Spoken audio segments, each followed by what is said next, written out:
नमस्कार दोस्तों। 18 अक्टूबर की करंट अफेयर्स में आप सभी का स्वागत है। तो आइए देखते हैं कि आज आपके अपने चैनल निश्चय क्लासेस ने कौन से 10 मोस्ट इंपॉर्टेंट करंट अफेयर्स तैयार किए। पहला प्रश्न है हमारा कि भाई chief justice of India Chandrachud द्वारा भारत के अगले मुख्य न्यायाधीश के रूप में किसे नामित किया गया है। आपको पता है ना, जो चीफ जस्टिस ऑफ इंडिया है हमारे 50 कौन से हैं, ये डीवाई चंद्रचूड़। अब इनकी जगह कोई और आने वाला है क्योंकि नवंबर में ये रिटायर हो रहे हैं। ठीक है, 23 नवंबर या 13 नवंबर को रिटायर हो रहे हैं। उसके बाद आइए देखते हैं ऑप्शन किसको इन्होंने अपनी जगह नामित किया है। A Sanjiv Khanna, B U Lalit, C NV Ramana या डी वीवी नागरत्न। तो ध्यान रखिएगा, इसका सही उत्तर है ए संजीव खन्ना। ये देखिए, ये संजीव खन्ना जी हैं, इनको अब डीवाई चंद्रचूड़ जी ने अपनी जगह नामित किया है। तो ये हमारे 51 मतलब 91 हमारे सीजीआई बनेंगे, चीफ जस्टिस ऑफ इंडिया बनेंगे, ये ध्यान रखिएगा। ठीक है, इसी के साथ आपको यह पता है इनसे पहले कौन थे, यू ललित, ये 49वें थे, है ना। उसके बाद आपके एनवी रमणा, ये आपके 48वें थे, तो यह आपको पता होना चाहिए। अच्छा, वीवी नागरत्न, इनको अगर बात करें तो ये इस टाइम सुप्रीम कोर्ट जज हैं, महिला, वुमन। ठीक है, इस टाइम टोटल स्ट्रेंथ है ना, जो टोटल नंबर ऑफ जजेस है सुप्रीम कोर्ट में, वो है 33 मतलब 32 प्लस 1। 32 प्लस 1 का अर्थात कि मतलब 3 तो सुप्रीम, 32 तो सुप्रीम कोर्ट जजेस हैं और एक सीजीआई। ठीक है, आपको पता है ना। तो इसमें से ना 33 में से 3 वुमेन जजेस हैं, ये ध्यान रखिएगा। ठीक है, 3 वुमेन सुप्रीम कोर्ट जजेस, ये आपको ध्यान होना चाहिए। इसके मोस्ट इंपॉर्टेंट पॉइंट की अगर हम बात करें तो कलकत्ता के सर्वोच्च न्यायालय को 1773 के विधिनियम अधिनियम के साथ पूर्ण अधिकार क्षेत्र और अधिकार के साथ रिकॉर्ड के न्याय के रूप में स्थापित किया गया था। अगर कोई कहे भाई कि सबसे पहले सुप्रीम कोर्ट कहां बना था, तो कलकत्ता का सर्वोच्च न्यायालय को 1773 के विधिनियम अधिनियम के साथ इसको स्थापित किया गया था। ठीक है, याद है ना आपको, क्या बोलते थे, चार्टर्स एक्ट, है ना, रेगुलेटिंग एक्ट 1773, ये आपको पता ही होगा ना। इसके साथ आपको पता होना चाहिए कि संविधान के भाग 5वें अनुच्छेद 124 से लेकर 147 तक सर्वोच्च न्यायालय की स्वतंत्रता, अधिकार, प्रक्रियाओं और अन्य पहलुओं से संबंधित इसमें दिया गया है सब कुछ। प्रश्न कई बार पूछा जा चुका है कि भाग कौन सा है सुप्रीम कोर्ट का, तो सुप्रीम कोर्ट का भाग है 5वां, अनुच्छेद 124 से 147। वहीं भारतीय संविधान के अनुच्छेद 124(1) में यह लिखा गया है कि भारत के सर्वोच्च न्यायालय में भारत का एक मुख्य न्यायाधीश और अधिकतम 7 अतिरिक्त न्यायाधीश होने चाहिए। ये तो हमारे ओरिजिनल कॉन्स्टिट्यूशन में लिखा गया था, आपको पता ही होना।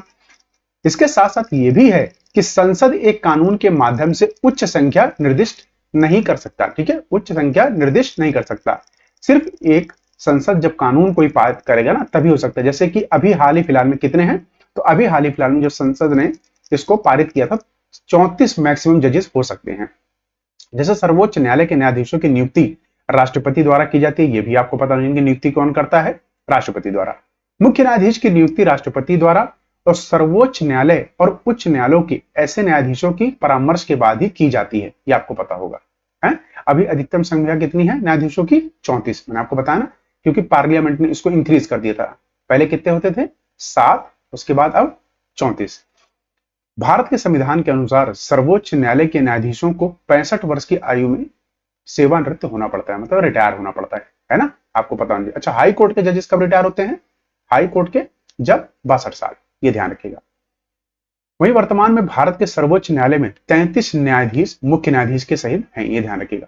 इनको शपथ कौन दिलाता है, प्रेसिडेंट। ठीक है, ये देखिए प्रेसिडेंट। ठीक है, अच्छा, ये अपना रेजिग्नेशन किसको देते हैं, प्रेसिडेंट, ये आपको पता होना चाहिए। किससे इनकी नियुक्ति है, कोलिजियम सिस्टम, कोलिजियम सिस्टम, ये आपको पता होना चाहिए। ठीक है, ये सारी जो तथ्य हैं मैंने आपको बता दिए हैं। देखिए, पूरा सुप्रीम कोर्ट अगर बताएंगे तो बहुत लंबा चैप्टर हो जाएगा। तो आइए अगला प्रश्न देखते हैं। अगला प्रश्न है कि हाल ही में कौन सा राष्ट्रीय उद्यान भारत का दूसरा सबसे बड़ा तितली विविधता केंद्र बन गया है। A Namdapha national park, B Kaziranga national park, C Jim Corbett national park या डी पेरियार नेशनल पार्क। ध्यान रखिए, इसका सही उत्तर है B Kaziranga national park. Kaziranga national park कहां पर है, असम, है ना, असम राज्य में स्थित है काजीरंगा नेशनल पार्क। ये हमारे भारत का दूसरा सबसे बड़ा तितली विविधता का, मतलब सबसे ज्यादा तितलियां यहां पाई जाती है, कितने प्रकार की। ठीक है, ये ध्यान रखिएगा। काजीरंगा राष्ट्रीय उद्यान में 446 तितली प्रजातियों को दर्ज किया गया है, जो अरुणाचल प्रदेश के नामधापा, पहले पे कौन सा है, ध्यान रखिएगा, नामधापा पहले पर है, फर्स्ट ये है, ठीक है, ये आपका सेकंड। राष्ट्रीय उद्यान के बाद विविधता में भारत का दूसरा सबसे बड़ा है, ये ध्यान रखिएगा। इसके मोस्ट इंपॉर्टेंट अगर पहलुओं की बात करें तो भारत में 2024 तक टोटल जनसंख्या कितनी राष्ट्रीय उद्यानों की? 106। राष्ट्रीय उद्यान क्या होते हैं? कोई भी प्राकृतिक आवास जो प्राकृतिक पर्यावरण के संरक्षण के लिए किसी राज्य या केंद्र शासित प्रदेश सरकार द्वारा, मतलब कोई राज्य सरकार भी कर सकती है और केंद्र सरकार भी, उसे राष्ट्रीय उद्यान कहा जाता है, ये ध्यान रखिएगा। लद्दाख में हेमिस राष्ट्रीय उद्यान भारत का सबसे बड़ा राष्ट्रीय उद्यान। अगर पूछा था सबसे बड़ा कौन सा, लद्दाख में हेमिस। और कई बार प्रश्न आ चुका है कि हेमिस राष्ट्रीय उद्यान कहां पर है? लद्दाख, ठीक है, हेमा मालिनी लद्दाख से, इतना ध्यान रखें, हेमी लद्दाख, ठीक है। साथ में हेमिस नेशनल पार्क अपने हिम तेंदुओं के लिए जाना जाता है। अच्छा, सबसे ज्यादा हिम तेंदुए कहां पर पाए जाते हैं, ये बताइए। सबसे ज्यादा हिम तेंदुए लद्दाख में ही, आपको पता है, ये आपको पता होना चाहिए, ठीक है। पहली समुद्री राष्ट्रीय उद्यान कहां पर है? कच्छ। कच्छ कहां? गुजरात, ठीक है, गुजरात में स्थित है। 1982 में बनाया गया था, ये आपको पता होना चाहिए, ठीक है। कब बनाया गया था? 1982 में। और ये जो इसका सदर्न शोर है ना, गल्फ ऑफ कच्छ का, वहां पर ये स्थित है, द्वारका जिले में, ठीक है, कच्छ की खाड़ी के दक्षिण किनारे पर, गुजरात के, ये आपको पता होना चाहिए। अच्छा, केबुल लामजाओ देश का एकमात्र तैरता हुआ राष्ट्रीय उद्यान है। केबुल लामजाओ कहां पर है? मणिपुर, ठीक है, विष्णुपुर जिला है, उसमें है। ये आपको 100% इसको रट लीजिएगा, कई बार ये प्रश्न आ चुका है। केबुल लामजाओ कहां पर है? मणिपुर। एक तैरता हुआ उद्यान। वहीं इसका एक बारी मैप देख लीजिए असम का, और ये मोस्ट इंपॉर्टेंट जितने भी वाइल्ड लाइफ सेंचुरीज और नेशनल पार्क्स हैं यहाँ के, जैसे मानस वाइल्ड लाइफ सेंचुरी आपको पता है कहां पर है? असम, ठीक है। ओरांग नेशनल पार्क कहां पर है? आपको पता है ये भी, है ना, कहां पे है? Assam. Laokhowa wildlife sanctuary Assam. Kaziranga national park Assam. Hollongapar कहां पर है? असम। दिब्रू सुखोवा कई बार प्रश्न आ चुका है, असम, ध्यान रखिए। और ये जो नदी बह रही है ना, ये देखिए, ये कई बारी प्रश्न आ जाए कौन सा है, तो आपको पता ना कहां से एक ही नदी आती है, कौन सी? ब्रह्मपुत्र, है ना। तो ब्रह्मपुत्र, उसी के बहुत सारे नाम हो जाते हैं, लोहित वोहित करके, ठीक है, ये ध्यान रखिए, ट्रिब्यूटरीज, बस आपको इतना ध्यान रखना है। नेक्स्ट क्वेश्चन देखते हैं। सो हमारा नेक्स्ट क्वेश्चन है, नेमालिन मायोथैटी एक दुर्लभ जन्मजात विकार मुख्य रूप से शरीर के किस हिस्से को प्रभावित करता है? अभी क्या न्यूज में आया था, जो डीवाई चंद्रचूड़ है ना, इनकी दो बेटियां हैं और दोनों बेटियां इस बीमारी के शिकार हैं।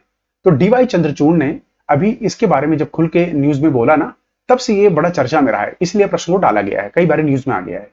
तो बताइए, एक गुर्दे खराब करता है, या फेफड़े खराब करता है, या सी कंकाल मांसपेशियों को, मतलब आपके जो हड्डियों का ढांचा होता है उसकी मांसपेशियों को खराब करता है, या हृदय को?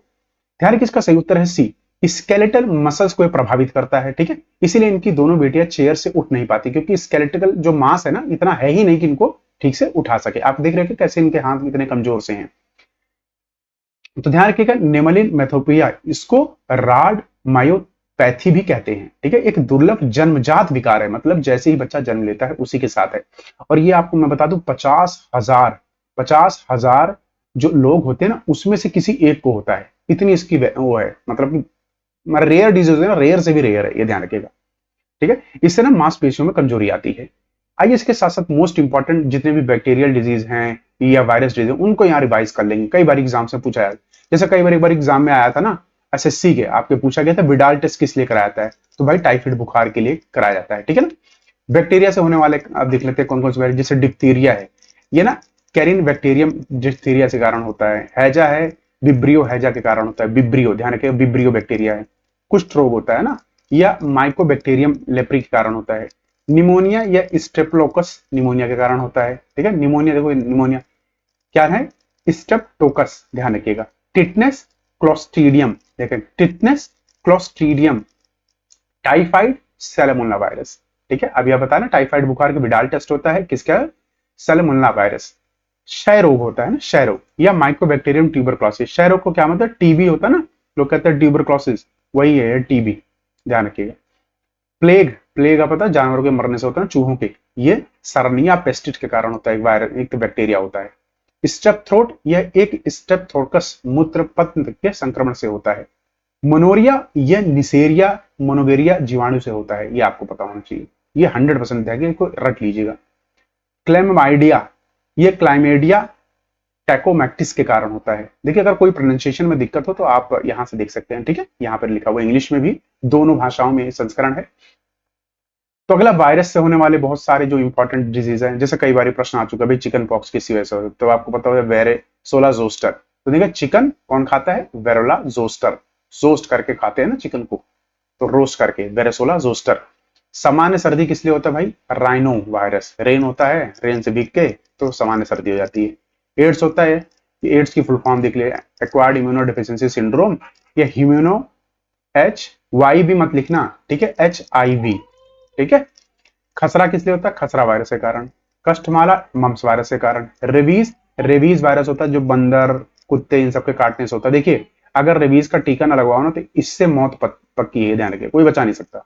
डेंगू बुखार होता है, डेंगू वायरस मच्छरों के काटने से। वायरल एंसिफेलिटिस होता है या मस्तिष्क की सूजन आती है, ठीक है, रेबीज के वायरस के कारण। चेचक, चेचक आपको पता है स्मॉल पॉक्स वेरुला वायरस के कारण होता है, ये ध्यान रखिएगा, ठीक है। ये सारे बैक्टीरिया और वायरस मैंने आपको रिवाइज करा दिए, इनका स्क्रीनशॉट ले लीजिएगा और इसको रट लीजिएगा, ठीक है, रट लेना, रट लो मेरे भाइयों बहनों। आइए नेक्स्ट क्वेश्चन है, नायाब सैनी ने किस राज्य के मुख्यमंत्री के रूप में शपथ ली। आपको पता है कल ही इन्होंने शपथ ली है। ए बिहार राज्य, बी हरियाणा, सी उड़ीसा, या डी झारखंड। देखिए जो भी न्यूज में भी हाल ही फिलहाल में है ना, सीएम जिस जिसके स्टेट के बढ़ रहे वो बहुत ही इंपॉर्टेंट पे आते हैं, तो ध्यान रखिएगा हरियाणा राज्य के ये तीसरी बार लगातार मुख्यमंत्री बन रहे हैं, ठीक है, बीजेपी से, मतलब बीजेपी से तीसरी बार। वैसे ये दूसरी बार अपना कर रहा है क्योंकि पिछले अभी कुछ महीनों में ही तो पहले आए थे। इनसे पहले कौन था, इनसे पहले मनोहर लाल खट्टर थे, याद है वहां के, ठीक है। तो यहाँ के राज्यपाल कौन है, बंडारू दत्तात्रेय। सीएम को शपथ कौन दिलाता है, तो ध्यान रखिएगा गवर्नर, ठीक है, गवर्नर शपथ दिलाता है, ठीक है, ओथ। इसी के साथ मोस्ट इंपॉर्टेंट जितने भी अभी हाल ही फिलहाल में ना सीएम बने हैं राज्यों के, उनको हम यहाँ रिवाइज कर लेंगे।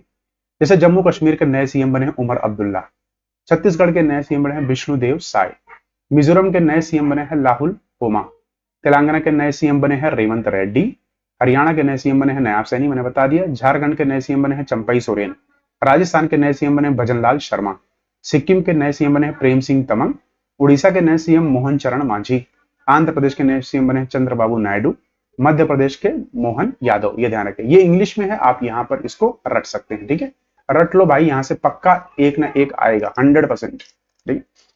अगला प्रश्न है हमारा, हाल ही में नीति आयोग ने दूसरी अंतरराष्ट्रीय मिथनॉल संगोष्ठी कहां आयोजित की है। तो ध्यान के, ए मुंबई, बी बेंगलोर, सी हरियाणा, या डी नई दिल्ली।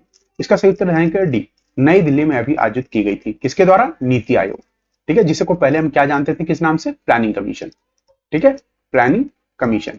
अच्छा इसका चेयरमैन कौन होता है, इसका चेयरमैन कौन होता है, बार बार पूछूंगा, चेयरमैन कौन होता है, पीएम, प्रधानमंत्री, ये ध्यान रखिएगा, ठीक है। नीति आयोग ने 17 से 18 अक्टूबर 2024 नई दिल्ली में दूसरी अंतरराष्ट्रीय मेथनॉल संगोष्ठी की मेजबानी करेगा, ठीक है, ये ध्यान रखिएगा। अच्छा मेथनॉल, और इसका काम क्या होगा, जो कार्बन ईंधन के रूप में मेथनॉल पर केंद्रित है, मतलब भाई कार्बन को कम करो। कार्बन कैसे कम होगा, जब आप कोई अल्टरनेट यूज करोगे, ठीक है। भारत की मेथनॉल अर्थव्यवस्था पहले 2016 में शुरू की गई थी, ध्यान रखिएगा, जिसमें नीति आयोग ने मेथनॉल संस्थान यूएस का एक सहयोग लिया था, एक वहां की संस्था है यूएस की, उसका लिया था, ठीक है। अच्छा होता क्या है मेथनॉल, अगर मैं आपसे पूछूं मेथनॉल क्या होता है, तो मेथनॉल एक प्रकार का, ध्यान रखिएगा, रंगीन, रंगहीन मतलब कोई रंग नहीं होता, कॉफी अस्थिर सरल के रूप में दिखाई देता है, जिसमें एथिनिल अल्कोहल की तरह एक बेहोश मीठी तीखी गंध होती है, ठीक है। इसे वुड अल्कोहल के नाम से भी जाना जाता है, यह पूरी तरह से पानी के साथ मिल सकता है।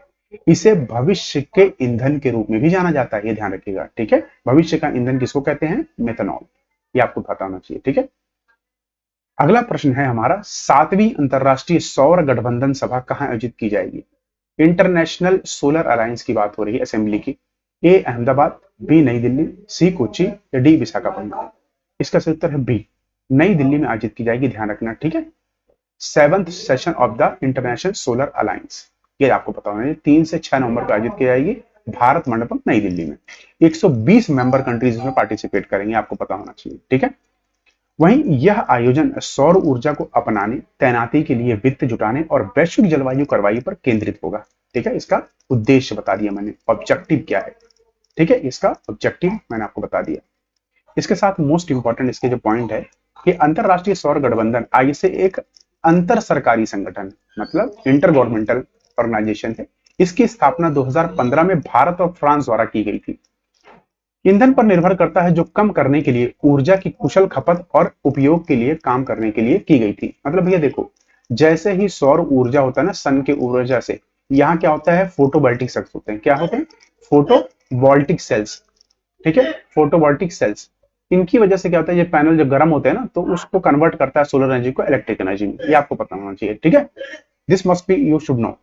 तो अंतरराष्ट्रीय सौर गठबंधन आईएसए का उद्देश्य क्या है कि ऊर्जा की भारी तैनाती के लिए वर्ष 2030 तक आवश्यक 1000 बिलियन अमेरिकी डॉलर से अधिक का निवेश जुटाना है। ठीक है, आईएसए के अध्यक्ष कौन है? तो केंद्रीय नवीन और नवीकरण ऊर्जा मंत्री प्रहलाद जोशी। आईएसए के महानिदेशक हैं अजय कुमार माथुर और आईएसए का मुख्यालय है गुरुग्राम, हरियाणा में। पराग्वे आईएसए को ज्वाइन करने वाला 100वां देश बना था अगर प्रश्न आए, और नेपाल आईएसए को ज्वाइन करने वाले 101वां पूर्ण सदस्य बना था। ये आपको ठीक है, इसको 100% रट लेना। अगला प्रश्न है, किस देश ने एससीओ शिखर सम्मेलन 2024 की मेजबानी की? ए चाइना, बी भारत, सी पाकिस्तान या डी वियतनाम? तो ध्यान रखिए, सही उत्तर है सी, पाकिस्तान ने अभी हाल ही इसकी मेजबानी की है, ध्यान रखिएगा। ठीक है, पाकिस्तान की कैपिटल है इस्लामाबाद। ये भी आपको 100% इसको रट लीजिएगा, क्या है? इस्लामाबाद। ठीक है, इस्लामाबाद, ये आप ठीक है, ये रट लीजिएगा। वहीं इस्लामाबाद में 15 से 16 अक्टूबर 2016 को एससीओ शिखर सम्मेलन क्षेत्रीय सुरक्षा, आर्थिक सहयोग और आतंकवाद का मुकाबला करने पर केंद्रित था। इसका ऑब्जेक्टिव बता दिया। ठीक है, किस उद्देश्य थे, ये आपको पता हो गया है। आईएस के मोस्ट इंपॉर्टेंट पॉइंट देख लेते हैं कि शंघाई सहयोग संगठन कजाकिस्तान, चाइना, किर्गिस्तान, रूस, उज्बेकिस्तान, तजाकिस्तान द्वारा 2001 में स्थापित किया गया था। ठीक है, तो इन देशों ने मिलकर इसे स्थापित किया 2001 में। 2017 में अस्ताना में जब इसका सम्मेलन हुआ था तो भारत और पाकिस्तान ने इसे आधिकारिक तौर पर जुड़ा था इस पे। ठीक है, बेलारूस 10वें देश के सदस्य में रूप में जुड़ा 2024 में एससीओ में। कुल सदस्य अब कितने हैं? 10। ध्यान रखिएगा, चीन, भारत, कजाकिस्तान, किर्गिस्तान, रूस, पाकिस्तान, तजाकिस्तान, ईरान, उज्बेकिस्तान और बेलारूस। मुख्यालय इसका कहां है? Beijing, China. कई बार प्रश्न आ चुका है, मुख्यालय कहां एससीओ का? Beijing, China. ये हैं कुछ कंट्रीज, इनको देख लीजिएगा। जैसे कि देखिए, China, Tajikistan, Kazakhstan, Kyrgyzstan, India, Russia, Iran, ये इसके मेंबर स्टेट हैं, ये ऑब्जर्वर स्टेट्स हैं। ठीक है, ये डायलॉग पार्टनर्स हैं। अगला प्रश्न है कि अंतरराष्ट्रीय अभिधम्म दिवस कब मनाया जाता है? जैसे देखिए, जब अभिधम्म की बात आती है, क्या होता है? बुद्ध। ठीक है, क्योंकि उन्होंने दिया था ना, बुद्धम शरणम गच्छामि, धर्मम शरणम गच्छामि, अभिधम्मम शरणम गच्छामि, है ना? तो बुद्ध की शरण में जाओ, धर्म की शरण में जाओ, ये सब बुद्ध के दिए हुए।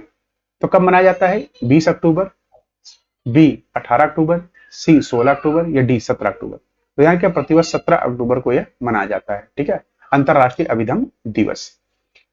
तो अंतरराष्ट्रीय अभिधम्म दिवस 17 अक्टूबर को मनाया जाता है। यह समृद्ध दार्शनिक परंपरा है। यह मानसिक और नैतिक अनुशासन के मार्गदर्शन के अभिनव शिक्षकों की प्रासंगिकता पर प्रकाश डालता है। ठीक है, देखिए, मेंटल एथिकल डिसिप्लिन जिसे कहते हैं ना, बुद्ध के जो लोग अनुयायी हैं उनको पता होगा किस लिए काम, ये बुद्धिज्म एक वे ऑफ लाइफ है। ठीक है, वे ऑफ लाइफ है, ध्यान रखिएगा, कोई रिलीजियस वो नहीं है। ठीक है, वहीं इसके मोस्ट इंपॉर्टेंट अक्टूबर के अगर मंथ देखें तो वर्ल्ड वेजिटेरियन डे 1 अक्टूबर को मनाते हैं, 2 अक्टूबर को गांधी जयंती डे, साथ में international day for non violence, 3 अक्टूबर को जर्मन यूनिटी डे, 5 अक्टूबर को विश्व शिक्षक दिवस, 6 अक्टूबर को विश्व सेरेब्रल प्लासी दिवस, 7 अक्टूबर को विश्व पर्यावरण दिवस, 8 अक्टूबर को भारतीय वायुसेना दिवस, 10 अक्टूबर को विश्व मानसिक स्वास्थ्य दिवस, 11 अक्टूबर को अंतर्राष्ट्रीय बालिका दिवस, 12 अक्टूबर को विश्व गठिया दिवस, 13 अक्टूबर को स्तन कैंसर जागरूकता दिवस, 15 अक्टूबर को वर्ल्ड स्टूडेंट डे। क्यों मनाया जाता है भाई? डॉक्टर एपीजे अब्दुल कलाम है, इनकी याद में। ठीक है, इनकी याद में, ये आपको पता होना चाहिए और यहां से आप इसको रट सकते हैं सारे इंपॉर्टेंट डेज। नेक्स्ट क्वेश्चन है हमारा कि प्रोबा 3 मिशन किस अंतरिक्ष एजेंसी द्वारा लॉन्च किया जाएगा?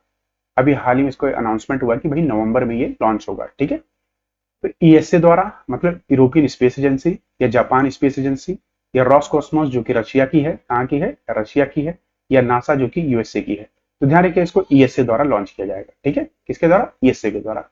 तो यूरोपीय अंतरिक्ष एजेंसी ने नेतृत्व में इसरो का पीएसएलवी एक्सएल रॉकेट प्रोबा 3 को लॉन्च करेगा।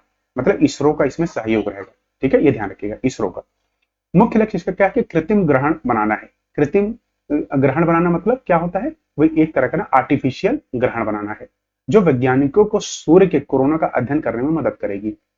भाई कोरोना क्या होता है? कोरोना बीमारी नहीं है, ये सूर्य के वायुमंडल का बाहरी जो हिस्सा होता है ना, जो सूर्य होता है, इसका ये जो पार्ट होता है ना एकदम, इसको कोरोना कहते हैं। ठीक है, ये ध्यान रखो, कोरोना कहते हैं इसको। ये सन है आपका, तो इसकी स्टडी करेगा। ठीक है, ये उज्जवल रोशनी इतनी होती है ना, दिखता नहीं है, इसीलिए इसकी स्टडी के लिए स्पेशली इसको लॉन्च किया जा रहा है। यूरोपीय अंतरिक्ष एजेंसी के बारे में बात करें तो 22 इसमें सदस्य हैं। कितने? 22 देश इसके सदस्य हैं जो अन्वेषण के लिए समर्पित हैं। पेरिस में इसका मुख्यालय है। इसकी स्थापना 1975 में की गई थी। ठीक है, अगला प्रश्न है, हाल ही में MQ-9B प्रेडेटर ड्रोन भारत द्वारा किस देश से अधिग्रहित किया जाएगा? A USA, B Israel, C France या डी रशिया? इसका उत्तर है ए, संयुक्त राज्य अमेरिका। ध्यान रखिएगा। तो भारत ने निगरानी और टोही के लिए अमेरिका में 31 BQ-9 प्रेडेटर ड्रोन। देखिए, प्रश्न ये भी आ सकता है कि MQ-B9 प्रेडेटर ड्रोन क्या है, ये आ सकता है कि MQ-9B क्या है। तो ध्यान रखिएगा, ड्रोन है। ठीक है, कुछ इस प्रकार दिखता है ये। जनरल एटॉमिक्स द्वारा बनाए गए इस ड्रोन का इस्तेमाल पनडुब्बी रोधी और सतह रोधी युद्ध के लिए किया जा सकता है। 40,000 फीट से अधिक की ऊंचाई करता है। कितनी बड़ी बात है, आप समझते हैं? ये है तो यहाँ 40,000 बहुत बड़ी ऊंचाई है, हाइट। ठीक है, इस पे उड़ सकता है। वही समय जानकारी प्रदान करते हुए 40 घंटे तक हवा में रह सकता है, मतलब 40 आवर्स। एक बार इसको रिचार्ज किया ना तो 40 घंटे तक, 40 आवर तक ही उड़ सकता है। इसी के साथ यह संस्करण समाप्त हुआ। आप सभी का बहुत बहुत शुक्रिया। और हाँ, डेली संस्करण को देखते रहिए, अपने दोस्तों से शेयर करिए, कमेंट करिए अगर आपको कुछ पसंद नहीं आया या उसमें चेंजेस कर रहे हैं, लाइक करिए, और हाँ, चैनल को सब्सक्राइब करना ना भूलें। Thank you so much.